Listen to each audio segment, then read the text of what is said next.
So we've been taking a look at hearing the call and filling the gap over the last week. And we've been covering several different topics. The one we're going to deal with today is courage. And we're using Esther as the example of courage. Even though we're talking about Esther, always remember that this sermon series is coming from Ezekiel. I looked for a man among them who would build up the wall and stand before me in the gap on behalf of the Lord. On many occasions, the Lord said, the harvest is great, but the workers are few. And so it's at this time of year and during this Lent period that we look at ourselves and what Jesus has done for us. And so today we're going to take a look at courage through the eyes of Esther. Now, I can't recall the last time we preached on Esther, do you? Do you remember the last time we preached on Esther? Most people can't even recall a time we did that. I know we did a study here 3 or 4 years ago on Wednesday talking about Esther. That was years ago. And so many of us really don't know where Esther's place is, what's going on. So I thought we would start with something other than my words. Start with a timeline a little bit to kind of place Esther and where she is in the great grand scheme of God's story, God's message to us. Esther arrives about 100 years after the kingdom of David and Solomon and all the others, when the promised land, the kingdom that was developed at the high point, has been completely conquered. Esther is during the exile period. The Assyrians have come down and wiped out the northern tribes. The Babylonians had come in and eventually taken out the southern tribes. And so all the people of the Hebrew faith have now been scattered. They are exiled from the land God has called them to be. And so, during this time of exile, it's been about 100 and some years now, the Persians, as is the case in world history, one kingdom comes after the other, the Persians have come in and taken out both the Assyrians and the Babylonians, and now they are in complete rule. It is at this time that Esther comes up, that Esther's story is told. Here's a little map of the area. As you can see, this is the near Far East that we're seeing on the screen, and they own everything inside that yellow or that red circle. They own everything of value except one peninsula to your upper left. What's the name of that peninsula? Do you see it? Greece. That's the only thing of value that the Persians have not conquered. There are a couple of movies talking about this time period. It's the 300 series. King Xerxes trying to come in and take out these Greeks, this Grecian peninsula. And this is the same time that Esther's story is coming into play. Not many of us know that. So Esther is on the back end of these movies that are coming out. Now, this is a picture of Xerxes. That isn't what he looked like, okay? He would have been kind of a mousy character, not 8 foot tall, painted in gold, and all sorts of rigmarole. Only Hollywood could do this. But this is the time period we're talking about. Xerxes has been trying to conquer the Grecian peninsula, and Esther comes in on his way back home. That's the best way we can put it together with all the history. Esther is there as the king starts to arrive home. And so this would put Xerxes in a bad mood. He was trying to expand the empire, wasn't able to fully do it. He won here and there, but couldn't do it. So on his way home, being depressed and sort of setting up camp, one of the ways men sort of get back their courage and kind of bring back their wonderful spirits is to call in their wife, or wives, depending on what time we're talking about. So in this case, Xerxes calls in his queen and has a request of her. I want you to put on a display of your beauty in front of the guys to the assembly. Now, we don't know exactly what this means. That's all it really says. That could mean something very honorable, a wonderful display of reading poetry, which I doubt. Or we can think of Sports Illustrated covers and think to strip down and to do something vulgar and to dance in a way that's inappropriate. Well, the queen is having nothing of it. And so the queen responds to Xerxes, "No, I'm not going to do this." Well, as it is with some men, when people don't do what they tell them to do, they get angry. And so Xerxes is upset. "I'm the king. What's going on here?" And so he says, "Queen, what am I going to do with you?" Turns to his officials and they say, "Well, we can demote her. Just demote her and get her out of here." And so he goes, "Yes, do that. Demote the queen." And so she is brought down into the harem, and now a new queen must be found. Thus, Esther's story begins. We read about this anger that he had. According to the law, she must do what you're told, king. She does not obey you. And so let's demote her and raise up a new queen. Okay, so this is what happens. The king says, "All right, get a bunch of women together, and I'll pick from them." So here we go. Esther is one of those chosen women. And this is how we find out. Esther 2, 5 through 7. Now there was in the citadel of Susa, well, this is right in the heart of it, this capital, a Jew of the tribe of Benjamin named Mordecai, son, who, of course, had been carried into exile from Jerusalem by Nebuchadnezzar, king of the Babylonians. This is probably what it was his father or his grandfather brought, whom he had brought up. Now, Mordecai had a relative whom he brought up because she did not have a father or a mother. This girl, who was known as Esther, was lovely in form and features, and Mordecai had taken her as his own daughter when her father and mother died. So we have Esther, this beautiful, and we'll learn, was full of moxie, was smart and clever. I appreciate wisdom, but I pay for clever. She was also very clever. And so Mordecai, who was an official working in the court, had this beautiful young daughter that was smart. Of course, she would have been chosen out of the group. And you know what happens, ladies, if you were chosen? You got to go on a one-year spa. One-year spa. Now, I cannot underestimate how elaborate this spa is. Think of Cancun. Think of sandals. Think of all the most elaborate spas you've ever had in your life and times it by 3. You got to be in the spa for an entire year. The best oils, the best conditioners, the best treatments, the best care, the best massagers, the best of everything. All you had to do was ask and it would have been brought to you. So Esther would have been brought into this 1-year ultimate spa with absolutely no price tag and no limits. And after this year-long period, someone who's beautiful and smart and clever would have taken that opportunity, and she did. She was brought before the king, and guess who was chosen? Esther. Otherwise, the story would end. She was chosen. We learn something about courage right here and now as we go. Courage, it seems, is not in our bloodline. This is what I mean. We're not born with courage. There are not courageous people that are born. It doesn't matter whether you are an orphan or a queen, you will be called upon at some point in your life to exhibit courage. It didn't matter to Esther. And what's perfectly interesting, even to us today, God has always looked at the inside while men look at the outside. And He draws out what He wants. And for everyone in this room that's listening, God has something about you and in you that will be drawn out. It is His will. And we read in 1 Corinthians that God is going to choose whoever He sees. Brothers, think of what you were when you were called. Think about what you were before you knew God. Not many of you were wise by human standards. Not many were influential. Not many were of noble birth. But God chose the foolish things of the world to shame the wise.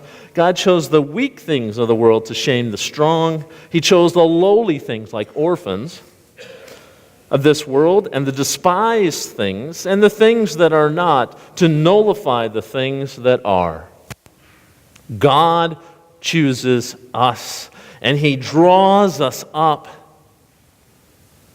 No matter who you are or what you have, no matter what birth you had or what strength you think you have, God is the one moving at this point. God is the one on the move. And so the first bit of courage is, it doesn't matter who you are, it's a-coming, and God will draw upon it. Okay. And so Esther is now queen. Now, there was a gentleman named Haman. And this is a perfect example. Sometimes it's better to own a politician than to be one. And so Haman is one of those characters. He's got the ear of King Xerxes. He's got his ear, and he wants his power, but he's not going to end up being king, so he does whatever he can to manipulate the king to get what he wants. Now, these Hebrew people have started to drive him crazy. They're doing things that take away from his power, his authority, and his people. And so he gets a little upset. And as we hopefully read today in the scriptures, he wants the Hebrew people gone. And so he goes before the king and says, we have these do-nothing, know-nothing people in your land. They don't believe in you, they don't worship you, they don't do what we do. We need to get rid of them. And I'm going to pay you 10,000 pieces, talons of silver into your treasury if someone has the courage to get rid of them. I would like you to make a decree, king, that if someone gets rid of them, they will be honored and I will pay you money. And so the king, who I believe is not very bright, if you read all of Esther, you'll figure this out, said, great, make a little money. And so the decree was made. Now Mordecai hears of this. He sees the communique come across, and he gets upset. Now if you've raised Esther, and she is now queen, who are you going to go to try and get something to happen? Who? Yeah, you're going to go to the queen, right? I raised her. I'm her dad. She can at least do something. And so Mordecai sends a messenger to the queen and says, they're going to come kill us. You need to do something. Go before the king. And yet, this is the response Esther sends back. It's a big book. I'm just cutting and picking, okay? So the messenger went back and reported to Esther what Mordecai had said. And then Esther instructed him to go back to Mordecai and say this. All the king's officials and the people of the royal provinces know that for any man or woman who approaches the king in the inner court without being summoned, the king has but one law, that he or she be put to death. The only exception to this is for the king to extend the golden scepter to him and spare his life. But 30 days have passed. I was not called to go to the king. So what is she saying in a very long way? No, I ain't going to the king. Are you crazy? What'll happen if she goes before the king right now? He's going to die. And so she sends a messenger back to Mordecai saying, no, I'm not going to do it. Well, if you were the father, if you're the people about ready to get wiped out, how would you respond to Esther? Exactly as you think right now, that's how Mordecai responded. Are you crazy? What are you thinking? Go before the king. Do you think you're going to escape this? Oh, there's something we didn't say in the scriptures. Mordecai told Esther to hide her ethnicity when she was being picked. So the king doesn't know. But Esther knows. So if she goes before the king and pleads, not only will she be in the presence of him without being asked, but he'll know she's a Jew. So she's like, I ain't having nothing of it. Do you think you'll be spared, Esther?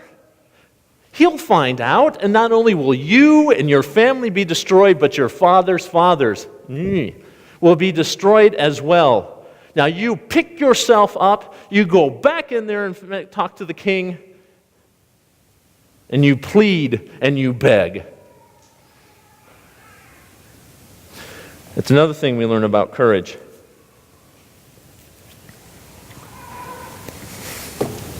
Fear, not courage, is our normal human reaction when we are faced with the seemingly impossible.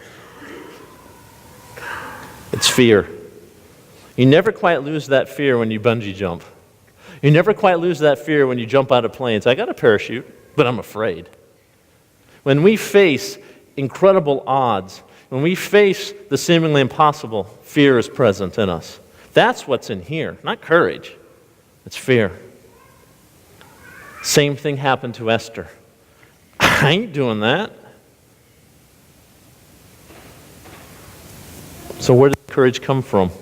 If it isn't from noble birth, if we're not born with it, if the first reaction we normally have, the impossible, is fear and doubt, where's this courage that I hear so much about? Let's continue on with Esther. Esther hears this. And whatever happened inside of her, she changed. Something happened to her. And her response, as we heard in the reading today, was, "You're right." Have everyone in Susa meditate, pray, and fast. I will do the same with my ladies in wait, and I will go before the king. And if I perish, I perish. Something happened from no to if I perish, and I perish with Esther. Something happened. And it's when we realize that courage does not come from in here. That courage originates from something other than ourselves when we begin to understand what the word means and how we can live as a Christian. I want you all to listen to this. We cannot aim at courage. It is the unintended side effect. It ensues when we surrender to something greater than ourselves, when we surrender to a person other than ourselves. It's when we surrender to this meaning, to something greater, that all of a sudden courage ensues. It comes to us because we want to get here. We believe in here. This person is here. And so courage comes to us. We read this in Esther. And so, being smart and beautiful and wise and very clever, she devises a plan. How do I do this and not get killed? So she goes in there. There's a reason why Hardee's sells hamburgers with supermodels. You see those commercials? Like, why is there a supermodel eating this big triple stack burger on TV? They know that, well, I'll use a different word, beauty sells. Same today as it was back then.